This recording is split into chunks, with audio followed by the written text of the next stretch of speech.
It's Sierra Celine here to make a scene with the only way. Har, har, har. It's your first day of school. Don't be a slob. Don't get a job. Go to class. You can become obsessed with one teacher in particular and make his life a living hell for the fun of it. I mean, you can pass. To start off the day fine, here's a little favorite of mine. But before we do, make sure that you subscribe to this channel and click that little bell thingy to get notified. I post regular movie reviews and gameplays, all with a horror theme to them. So trust me when I say that you won't want to miss what's coming.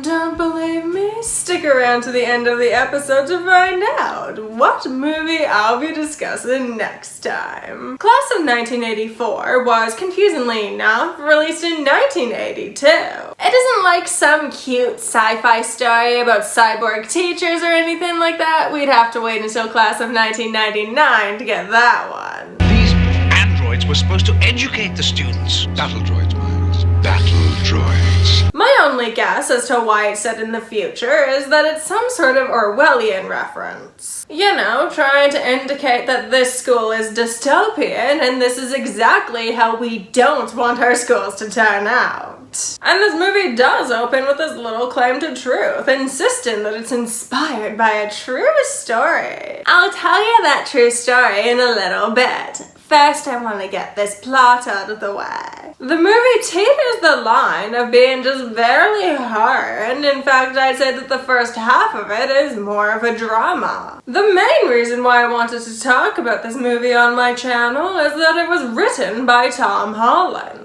A name that you might recognize because I've reviewed 2 of his movies before, Child Play and Psycho 2. His scripts are always very interesting to me. They teeter this line of being just very slow and subtle, and at the same time, oh my god, what the fuck is happening right now? And Class of 1984 is no exception to that rule. Also, the theme song was performed by Alice Cooper, and you guys know that I can't resist a movie with a name that I recognize attached to it. The song itself is hilarious though. I feel like they contacted Alice Cooper specifically for the rights to the song I'm 18 and he refused them. But he did consent to making an off-brand knockoff of his own song, performed while he was way too high to know where he was. Anyway, the movie follows Andy. This is the end, friend.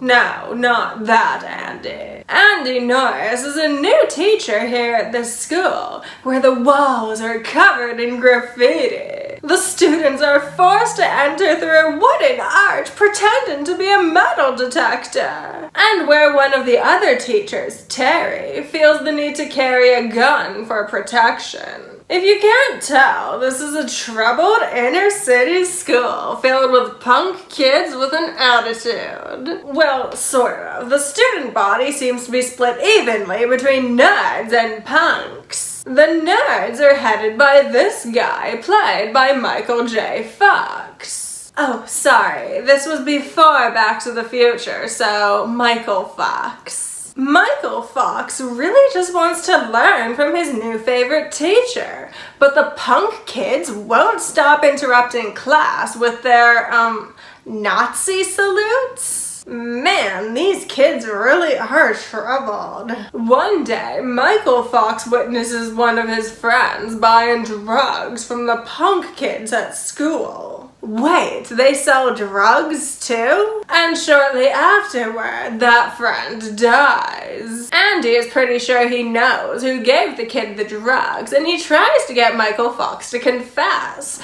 but out of fear of being bullied, he won't. But that doesn't stop the punk kids from coming to the conclusion that Andy is a problem. Something that they discuss at the bar that they own and use as a front to sell drugs and run a prostitution ring. Wait, are we sure these kids are teenagers? Why are they even in school? They're set up in a career that needs no high school diploma and that would make them more money than a lot of adults are making nowadays. I'm not saying it's right at all. I'm just saying that this movie goes out of its way to point out how bad these kids are. It gets to the point of ridiculousness. Whatever happened to the good old days of bullies just dumping pig's blood on nerds? That was more believable than this. And yes, I know. I'm sure you can find some sort of isolated incidents where a teenager became the head of some sort of crime syndicate. I'm sure it happens. Shut up.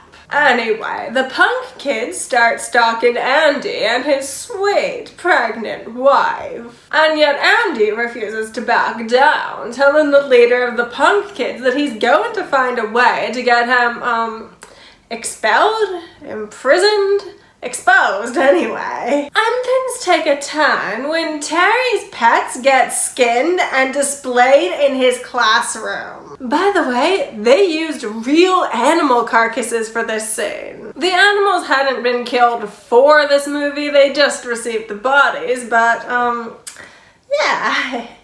Andy confronts the leader of the punk kids in the bathroom, going over the same old points that he knows that he's guilty, is gonna expose him, yada yada yada, we've been through this before. So the leader of the punk kids decides to spice things up by slamming his own face into the mirror and claiming that Andy began beating him. Everyone believes the kid because it's his word against Andy's. So of course that means that Andy is fired or put on suspension, right? He just goes right on back to teaching? Man, we did not care about children's safety back in 1982, did we? They don't even take the punk kid out of Andy's class. It's ridiculous.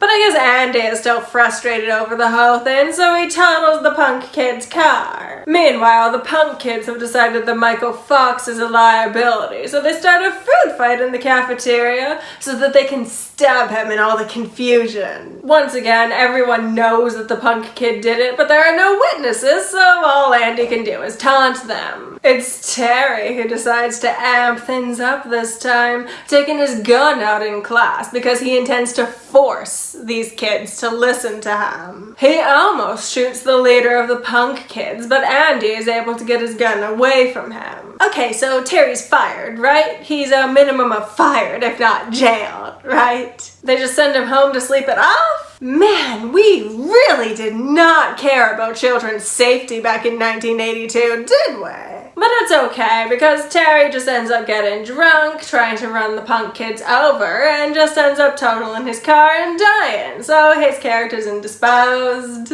Well, Andy's at the school orchestrating a performance. The punk kids break into his house and, gang rape his wife. Ugh. Man, this is a hard scene to watch. It's pretty graphic, too. Then they kidnap wifey, take her to school, and manage to slip Andy a note detailing what they did to her. Soup's on, kiddies. It looks like punk kid stew is on the menu. Actually, to be fair, Andy is only directly responsible for one of the deaths, and it isn't even the leader. The punk girl crashes a car into one of the other punk kids, killing them both, so that was easy. And the leader winds up dangling from the roof and asks Andy to lift him back up. There's this whole moment where Andy struggles between the thought that this is just a kid and this is also the person who raped and beat his wife. Ultimately, of course, he winds up offering his hand, but scorpions and frogs and all that, the punk kid lashes out with a knife at the stupidest of moments. Just to fall through a window and interrupt the whole performance with his corpse. It's really upsetting. In the end, the movie makes a point of saying that Andy was never charged with anything because there were no witnesses to the murder. This movie does realize that there's a lot more to murder investigations than witnesses, right? But no, this movie seems to operate under the logic that if a man gets stabbed and no one's there to see it, then a man didn't get stabbed. What's the point to anything if you don't have an audience, am I right?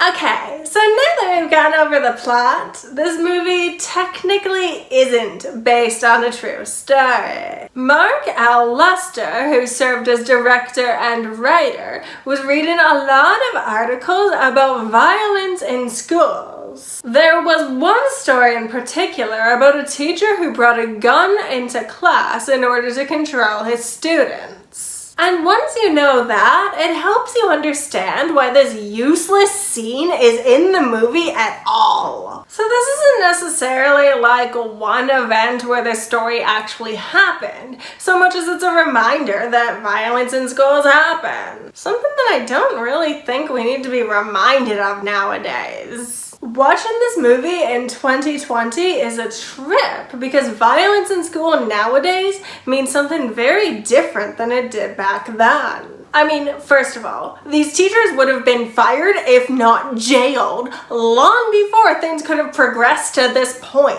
But also, there is a certain country, not pointing fingers, that's kind of become famous for kids bringing guns to school. And, you know, schools nowadays are breeding grounds for horror movies that only aren't being made because it's still too fresh to be tasteful. As much as I'm sure that things like this happen, it does still feel kind of like a fantasy when we compare it to the real violence that happens in schools nowadays. The most realistic part of the movie is probably Terry pulling a gun on his class, and weirdly enough, that is the best part of the movie. It's just resolved far too quickly and far too easily. This movie could have been extremely effective if that scene had been our climax, not this weird rape and revenge stuff. The rape and revenge stuff is fine, it's just, we've seen this before. And besides, the wife character just sort of bugs me because the minute that she was introduced, all blonde and cute and pregnant, I knew that she was only here to be brutalized by the end of the movie. So they should have drawn out that gun scene, make it tense.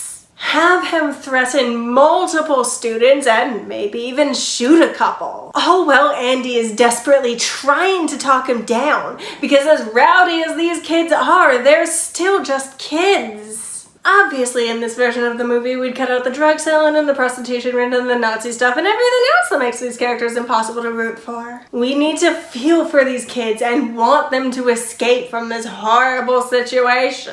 That's probably the biggest problem with the scene as it appears in the movie. We don't care about these kids. When Terry was holding a gun on the leader kid, I was just begging him to shoot him. And that is not the emotional reaction I should have to seeing a child held at gunpoint. The movie is extremely stylized. The whole punk thing is very cool and helped the movie to stick out in my mind, which is pretty impressive considering the volume of movies that I watch. I have no friends. There's also some pretty interesting moral issues going on, especially in the struggle between Andy and the punk kid. Andy starts out as this pillar of morality. He refuses to give up on the school because of kids like Michael Fox. And then he's driven to the point of crashing the kid's car. And even though he doesn't hit him in the bathroom scene, there were several points where his aggression was unacceptable for a student-teacher relationship.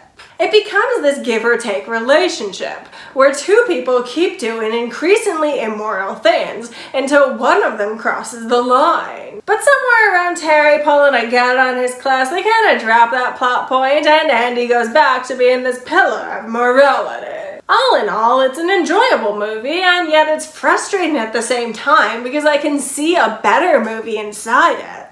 If you want to see a great movie about school violence, can I recommend We Need to Talk About Kevin? I can't say too much without spoiling it, but allow me to say that it's a very interesting look into the mind of somebody capable of abuse. The class of 1984, on the other hand, I'm gonna have to give 5 mosh pits out of 10. Don't forget to subscribe to this channel and click that little bell thingy to get notified. Because next time, we're talking about a direct-to-video sellout with a ridiculous title, Evil Bond. Only one thing is for certain. She'll give you the munchies. And trust me when I say that you won't want to miss it. Give this video a like if you enjoyed it, and while you're down there, why don't you leave me a comment? Let me know what your favorite back-to-school movie is. Thank you so so much for watching, my pets, and I will see you next time. Love you.